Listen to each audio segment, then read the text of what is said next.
Hello दोस्तों, नमस्कार। Welcome back to our channel analyst postmortem, जहां हम करते हैं हर फाइनेंशियल एस्पेक्ट की बारीकी से पोस्टमार्टम।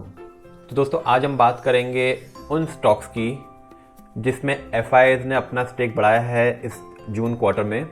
और आपको याद होगा, अगर आपने वो वीडियो नहीं देखा है तो प्लीज़ देखिएगा। हमने मार्च क्वार्टर के स्टॉक्स की बात करी थी, 3 पार्ट में वो वीडियोस थे और उसमें तकरीबन हमने 7 शेयर्स की बात करी थी जिसमें एफआईआईज ने अपना शेयर बढ़ाया है, जिसमें एफआईआईज ने खरीदारी करी है।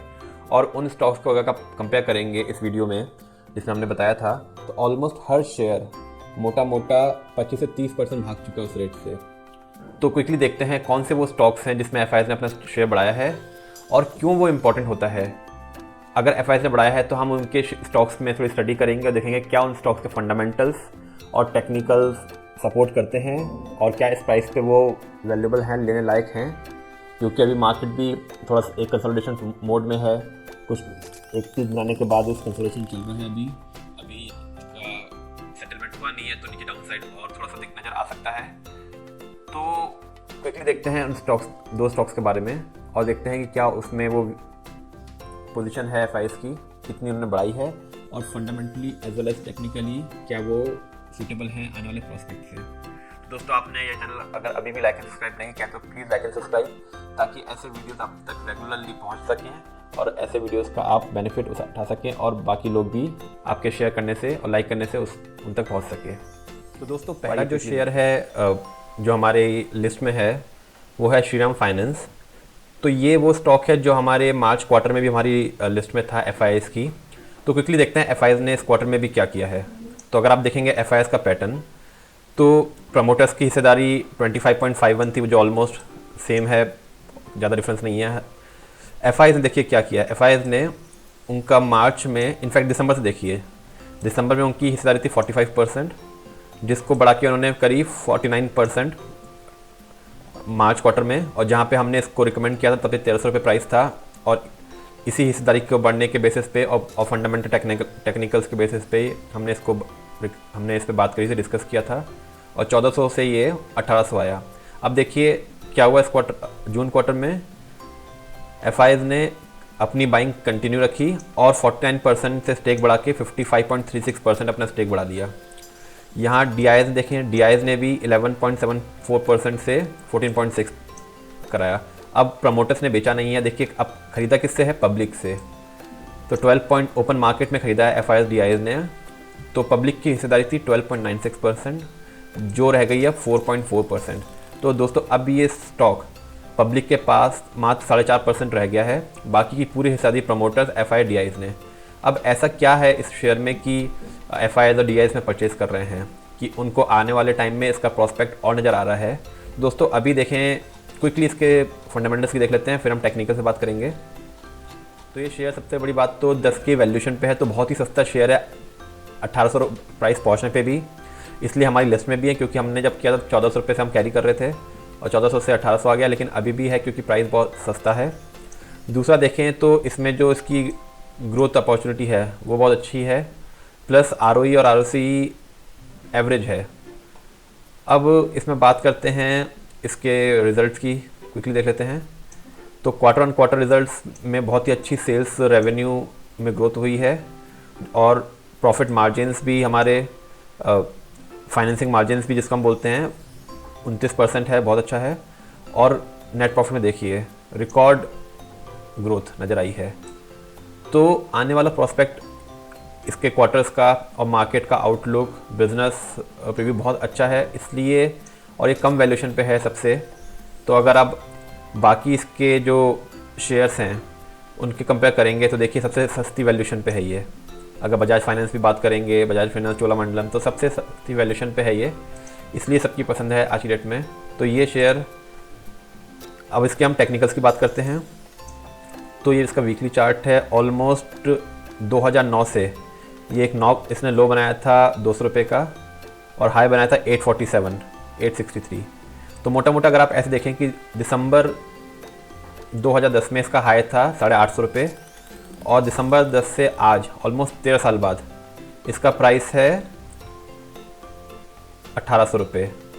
तो 13 साल में ये केवल डबल हुआ है। तो इसमें वैल्यू अनलॉकिंग अभी बाकी है और देखिए कितना अच्छा ये चैनल बनाता हुआ चलता है। तो जब जब नीचे आता है तो इसमें बाइंग अपॉर्चुनिटी आती है चैनल के सपोर्ट पे। तो पिछले क्वार्टर में जब हमने बात करी थी तो ये था अराउंड यहाँ पे 1250-1300 रुपये का, तो हमने इसको डिस्कस किया था, और अब ये 1800 रुपये का है। अब देखिए चैनल के हाईएस्ट पॉइंट पे है, लेकिन इसमें बेनिफिट क्या हुआ है कि इसने अपने जो हाई था जो बना था 18 में, अप्रैल 18 में, तो ऑलमोस्ट 5 साल पहले, उसको अच्छे से ब्रेक करके वहाँ सस्टेन किया है। तो 1625 इसका नीचे का प्राइस है, और क्योंकि मार्केट में शेयर्स कम हैं, एफआईआई ने सब उठा लिए हैं, डीआईएस ने सब परचेस किया है, तो नीचे गिरने की इसकी प्रोबेबिलिटी बहुत कम है।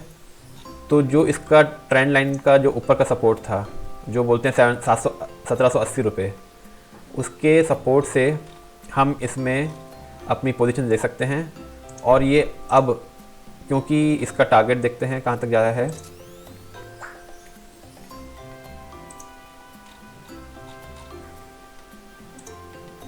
तो जो चैनल की बैंडविड्थ थी उसको इसने क्रॉस करके अपना फुल टाइम हाई पे गया है।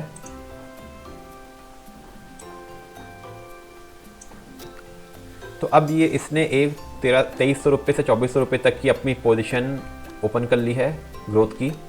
तो इसी रीज़न से एफआईआई डीआईएस में परचेस करते जा रहे हैं।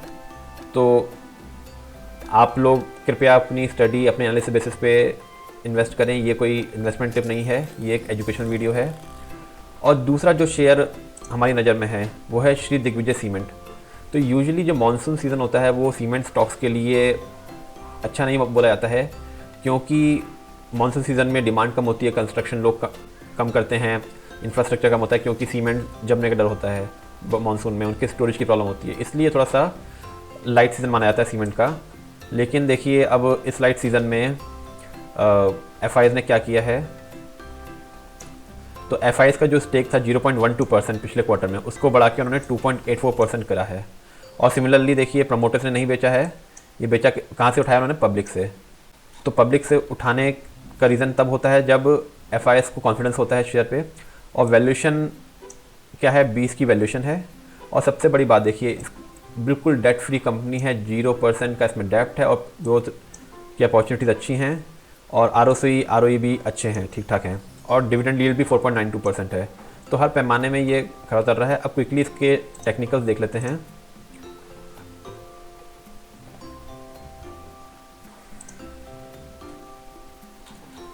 तो ये इसका वीकली चार्ट है, जिसमें उसने एक हाई बनाया था 97 रुपीज़ का, 95 रुपीज़ का जून 2021 में, और फिर एक राउंडिंग बॉटम बनाता हुआ वो डाउन ट्रेंड में रहा, जिसमें उसने लोस्ट बनाया 60 रुपये। अब 60 रुपये का लो बनाने के बाद जिसको इसने 1, 2, 3 बार सपोर्ट लेकर रिबाउंड किया, और जो इसका रेजिस्टेंस था अराउंड 77 रुपीज़ का, उसको ब्रेक करके इसने एक आउटब्रेक दिया, और ये गया 87 रुपीज़ तक मई में। और फिर उसके बाद ये कंसोलिडेशन में रहा थोड़े टाइम, प्रॉफिट बुकिंग आई। अब देखिए फिर से जो सपोर्ट था इसका, जहाँ पे इसने ब्रेक किया था 77 रुपीज़ का, उस प्राइस पे आके फिर से ये एक अच्छे वॉल्यूम के साथ में ग्रोथ ली। तो ये इसका 77 रुपीज़ का बहुत बड़ा सपोर्ट बना है अब, और जहाँ से रिबाउंड की चांसेस नज़र आ रहे हैं, क्योंकि वैल्यूएशन अच्छे हैं, एफआईआई ने ख़रीदारी करी है। तो अब इसमें जो टारगेट था वो पहला 86 ये जब क्रॉस करेगा, तो उसको क्रॉस करने के बाद इसका टारगेट बनेगा 95 रुपीज़। तो 95 रुपीज़ के टारगेट से ये बहुत ही अच्छी अपॉर्चुनिटी दिखती है। तो देखें जो इसके आरएसआई वो भी 50 के करीब है, तो ज़्यादा ओवरबॉट नहीं है अभी की सिनेरियो में, सपोर्ट के पास है, फंडामेंटल्स अच्छे हैं, एफआईआई की बाइंग है, तो इसलिए इसमें अच्छी अपॉर्चुनिटी अनलॉक हो रही है। तो ये कोई इन्वेस्टमेंट टिप नहीं, जैसे मैंने बोला, ये एक एजुकेशनल वीडियो है। कृपया आप अपनी एनालिसिस अच्छे से करें और तभी किसी स्टॉक में इन्वेस्ट करें। होप आपको ये वीडियो अच्छा लगा होगा। इसका सेकंड पार्ट हम लाएंगे, जिसमें हम बाकी 2 शेयर्स की बात करेंगे। तो please like and subscribe this channel, ताकि ये वीडियोज़ आप तक और आपके दोस्तों तक पहुँच सकें, और वो भी इसका बेनिफिट उठा सकें। Thank you.